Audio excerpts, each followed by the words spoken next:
माननीय गृह मंत्री जी बोले। सभापति महोदय, सिर्फ माननीय गृह मंत्री जी की बात हो जाएगी। आपका आचरण असंसदीय है। गाँव में यार 1 मिनट सुने, आप अपनी भाषण नहीं कर रहा। प्लीज, दिस इज माननीय अध्यक्ष से पूछ रहे पीएम कहाँ है, इसका जवाब दे रहा हूँ। 1 मिनट सुनो भाई, आपकी जो डिमांड है उसी का जवाब दे रहा हूँ। माननीय अध्यक्ष जी, पीएम साहब इनकी ऑफिस में ही है। उनको ज्यादा सुनने का शौक है क्या? भाई मेरे से निपट रहा है, काहे को प्रधानमंत्री जी को बुला रहे हो? और तकलीफ होगी, ये समझते नहीं है साहब।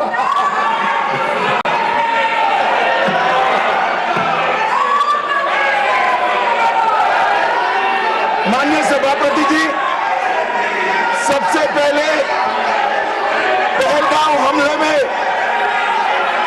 हमारे देश के जो निर्दोष नागरिकों को धर्म पूछकर, चुन कर उनके परिवार के सामने मारा गया। मैं उन सभी दिवंगत नागरिकों के परिवार के साथ मेरी संवेदना व्यक्त करता हूं। आपको माननीय नेता प्रतिपक्ष सबने सुना, ये सही आचरण नहीं है आप सबका। Please go back to your seats. No no, माननीय गृह मंत्री जी आप बोले। नहीं, खड़गे जी कुछ कहना चाहते हैं तो 1 मिनट के लिए बताने दीजिए। बताएं सर। आप सभी लोग अपनी सीट पर जाएं। माननीय एलओपी बोले please go back to your seats. Sir, go back to your seats. First go back to your seats. Mister Gokhale, mister Saket Gokhale, अपनी अपनी सीट पर जाइए। आप अपनी सीट पे नहीं है, please go back to your seat. Sir Manoj ji, please go back to your seat. Go back to your seats. Go back to your designated seats, then only available. Yes माननीय डिप्टी चेयरमैन साहब, मैं इसलिए खड़ा हूं, ये क्या हुआ? शक्ति सिंह जी, तो मैं do not disturb the house. सब सदन के मेंबर्स का ये पहले से ही डिमांड थी कि 16 घंटे चर्चा होने के बाद हमको इस सदन में प्रधानमंत्री आकर प्रकट होकर वो अपनी बातें रखेंगे और समाधान जो भी हमने सवाल उठाए हैं, बहुत से सवाल उनको संबंधित है। ये नहीं कि आप कैपेबल नहीं है रिप्लाई देने के लिए, ये नहीं कहता मैं। हम आपको निपटाएंगे, तुम हमारे को निपटाओ, हम खेल खेलेंगे। लेकिन जिस प्रधानमंत्री यहाँ रहते हुए भी अगर इस सदन में नहीं आते तो इस सदन का अपमान है। धन्यवाद। नो, नहीं, ये नहीं हो गया। तो इसीलिए आपकी बात सदन का अपमान करना, सदस्यों का अपमान करना माननीय गृह मंत्री ठीक नहीं है। माननीय गृह मंत्री जी, माननीय गृह मैं अभी भाषण नहीं कर रहा हूँ। माननीय अध्यक्ष जी, इनके मुद्दे का जवाब दे रहा हूँ। अब सुनिए खड़गे साहब, प्लीज लिसन इन प्लीज।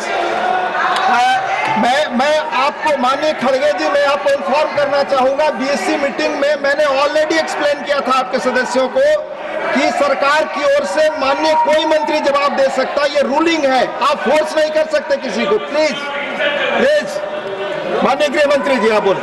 और मान्यवर खड़गे साहब उठा रहे हैं ज्यादातर महत्वपूर्ण मुद्दों पर कांग्रेस पार्टी खड़गे साहब को बोलने नहीं देती है, पीछे से सारे को खड़े करती है और वो ये मुद्दा उठा रहे हैं।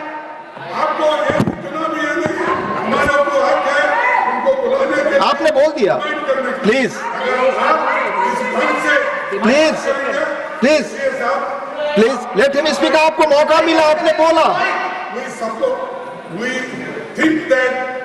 इम्पार्शियल सर, आप जज का काम कर, लेकिन आप हर बात को टोकते रहते हो। नहीं नहीं, आपको मौका दिया, बोला अगर आपने। ये प्लीज, हम क्या यहाँ से खेलने आए क्या? आपने को मौका दिया, आपने बोला अपनी हमारे बात रखा, पास मैंने भी है। बताया कि मैंने और हर एक मीटिंग में क्या स्पष्ट किया जो था। आपने बात की, प्रधानमंत्री की बात की, इधर आपका स्टेटमेंट इसका काउंटर भी लाया हूं मैं। I read the ruling, you have not listened, Mr. प्रधानमंत्री को यहाँ माने,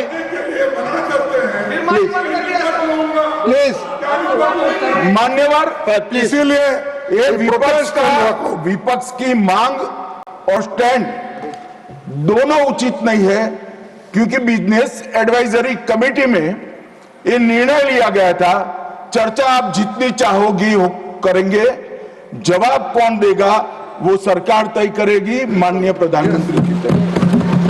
मुझे मालूम है मान्यवर ये क्यों जा रहे हैं, मुझे मालूम है मान्यवर मुझे क्यों जा रहे हैं। वो इसलिए जा रहे हैं कि इतने सालों तक वोट बैंक प्रोटेक्ट करने के लिए, आतंकवाद को रोकने के लिए इन्होंने कुछ नहीं किया। ये डिबेट सुनी ही नहीं सकते, ये जवाब है सुनने।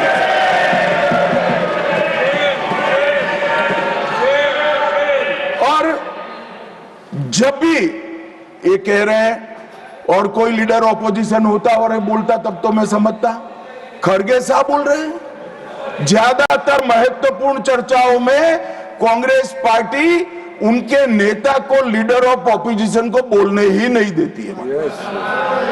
और वो मुद्दा उठा रहे हैं कि माननीय प्रधानमंत्री जी जवाब